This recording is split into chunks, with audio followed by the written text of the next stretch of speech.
پاکستان کی ترقی کی بنیادی کنجی معاشی ترقی اور نوجوانوں کی معاشی عمل میں مؤثر شمولیت کے ساتھ جڑی ہوئی ہے، کیونکہ معاشی ترقی کا عمل ہی کسی معاشرے کو ترقی کے قومی دھارے میں شامل کرنے کا سبب بنتا ہے۔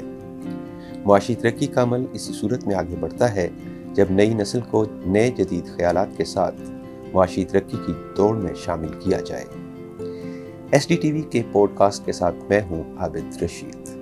پاکستان سمیت دنیا بھر میں ای کامرس کو نہ صرف معاشی ترقی بلکہ کاروبار کے فروغ کا ذریعہ بھی سمجھا جا رہا ہے، اور کورونا کی عالمی وبا نے اس کی اہمیت دو چند کر دی ہے، جس کی وجہ سے دنیا میں نئی کاروباری سوچ اور فکر آگے بڑھ رہی ہے۔ 90 کی دہائی میں .com کو عروج ملا تو اپنی بات دوسروں تک پہنچانے کے ساتھ ساتھ تجارت بھی گلوبلائز ہونے لگی، اور پہلی دفعہ ای کامرس نے معاشی ترقی میں اپنی جڑیں مضبوط کرنا شروع کیں۔ اگرچہ اس وقت ناقدین کا خیال تھا کہ انٹرنیٹ پروٹوکول کے ذریعے تجارت ایک خطرناک رجحان ہوگا، 1995 میں جیف بیروز نے ایک گیراج میں بیٹھ کر ای کامرس کی بنیاد پر اپنی کمپنی ایمیزون کی بنیاد رکھی۔ دھیرے دھیرے ای کامرس کو فروغ ملا اور آج یہ دنیا کی سب سے بڑی صنعت بن چکی ہے۔ پاکستان میں بھی زمین، دراز اور پاک ویلز جیسے کئی ادارے محض چند افراد کی مدد سے نہ صرف اربوں کا کاروبار کر رہے ہیں بلکہ نئے روزگار بھی پیدا کر رہے ہیں۔ اسی طرح ایک نئی کاروباری دنیا سامنے آئی ہے اور پاکستان بھی اس میں آگے بڑھتا ہوا نظر آ رہا ہے۔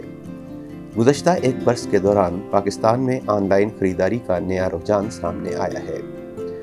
نوجوان چھوٹے چھوٹے انیشیٹو کی بنیاد پر اپنے یا کسی دوسرے کے کاروبار کے ساتھ منسلک ہو کر اس نئی جہت کا حصہ بن رہے ہیں۔ بنیادی طور پر نوجوان طبقہ روزگار کی تلاش میں ہوتا ہے، اس سے آگے بڑھنے کے لیے معاشی موقعوں کی تلاش ہوتی ہے۔ کئی نوجوان ای کامرس کو بنیاد بنا کر اپنا چھوٹا موٹا یا بڑا کاروبار کر کے نئے معاشی مواقع پیدا کرتے ہیں۔ ملک سے غربت کے خاتمے کے لیے ای کامرس ہی بنیاد بن سکتی ہے، کیونکہ یہی وہ ذریعہ ہے کہ جس کی مدد سے آپ گھر بیٹھ کر ہی اپنے لیے روزگار کے مواقع پیدا کر سکتے ہیں۔ سرمایہ دار اور ہنرمند افراد کے درمیان ایک مضبوط تعلق جوڑنے کی ضرورت ہے، اور یہ اسی صورت میں ممکن ہوگا جب ہم اپنی سطح پر معاشی ترقی کا ماحول پیدا کریں گے۔ موجودہ حالات میں ہمیں معاشی ترقی کو اپنی اولین ترجیح بنا کر گلوبل ای کامرس کا حصہ بننا ہوگا۔ ہمیں اپنی تعلیمی نصاب میں مینجمنٹ، مارکیٹنگ، اشتہارات اور سیلز کے ساتھ ساتھ ای کامرس کو بھی شامل کرنا ہوگا۔ خاص طور پر اگر ہم نے واقعی پاک چین اقتصادی راہداری سے زیادہ فائدہ اٹھانا ہے تو ہمیں ای کامرس کی بنیاد پر معاشی ترقی کا ایک بڑا روڈ میپ بنانا ہوگا جو ہماری معاشی ترقی میں نئی جہتوں کو پیدا کر سکے گا۔